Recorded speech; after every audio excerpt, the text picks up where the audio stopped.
Hello guys, welcome back to YouTube channel electrical stuff for you. दोस्तों, आज की इस वीडियो में हम बात करेंगे कि 250 केवीए ट्रांसफार्मर में हम कितने एम्पेयर का एलटी फ्यूज लगाएं।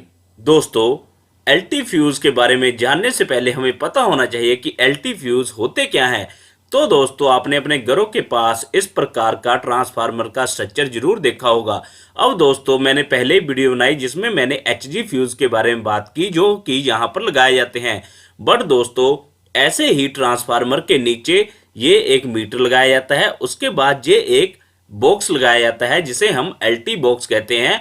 और जब हम इसे ओपन करते हैं तो ये इस प्रकार का होता है जिसमें एक एमसीसी भी लगा होता है और बस बार होती है तीनों फेस की और न्यूट्रल की, और उसके साथ ही ग्रिप लगे होते हैं। अब दोस्तों, जो ये ग्रिप हैं जब इसे खोलते हैं तो ये इस प्रकार के होते हैं। अब इसके बीच में एक पतली सी तार लगाई जाती है जिसे हम एलटी फ्यूज कहते हैं।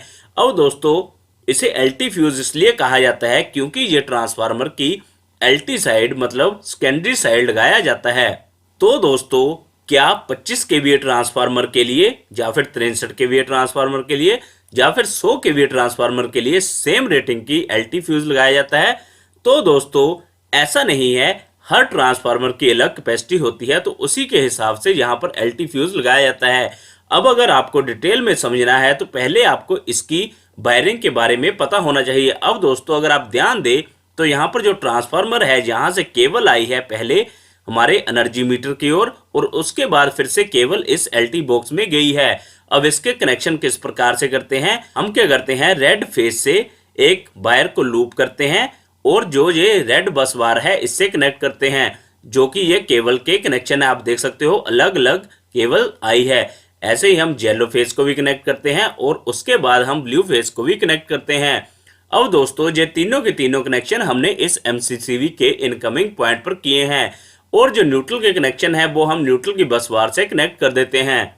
अब दोस्तों, जो ये बस बार है फिर ये इन ग्रिप से कनेक्टेड है और इन ग्रिपों के आउटगोइंग से केबल जाती है। जैसे आप यहाँ पर देख भी सकते हो, ये एक केबल है जो कि एलटी लाइन में जाएगी और फिर उससे घरों को या दुकानों को हम बिजली की सप्लाई देंगे।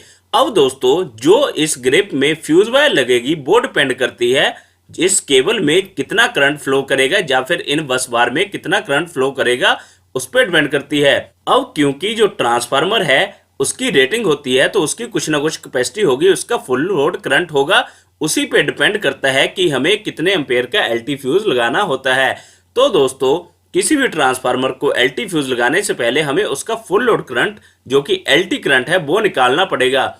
तो दोस्तों, जहां पर अब हम 250 केवीए ट्रांसफार्मर का फुल लोड एलटी करंट निकालेंगे, तो दोस्तों उसे निकालने के लिए हमें पहले पता होना चाहिए कि हमारा ट्रांसफार्मर कितने केवीए का है। तो यहाँ पर 250 केवीए का ट्रांसफार्मर है। अब हम इस फॉर्मूले का यूज करेंगे BA = √3 into voltage into current. अब यहाँ पर जो B है जो वोल्टेज है और जो I है जो करंट है। अब दोस्तों, क्योंकि जो हमारी रेटिंग है वो BA में है ना कि KVA में, तो पहले हम KVA की रेटिंग को BA में कन्वर्ट करेंगे। तो उसे कन्वर्ट करने के लिए सिंपल हम KVA को गुना कर देंगे 1000 से। तो यहाँ पर जो KVA है वो 250 है, तो जब हम इसे 1000 से गुना करेंगे तो हमारे पास BA आता है 2,50,000 BA। ठीक है। अब यहाँ पर जो √3 है उसकी वैल्यू आ जाती है 1.732। आपको पहले ही पता है, हमने कई बार यूज की है। अब जो वोल्टेज आती है 3 फेज में एलटी साइड में वो हम 415 वोल्ट मान के चलते हैं। अब दोस्तों, हम इस फॉर्मूले को थोड़ा रीअरेंज करेंगे तो यहाँ से करंट की वैल्यू निकालेंगे I = BA / √3 इंटू वोल्टेज। अब इस फॉर्मूले में हम सभी वैल्यूज को डालते हैं तो यहाँ पर BA आ गया 2,50,000 डिवाइडेड बाय √3 की वैल्यू 1.732 आ गई और जो हमारे पास वोल्टेज है वो 415 वोल्ट है।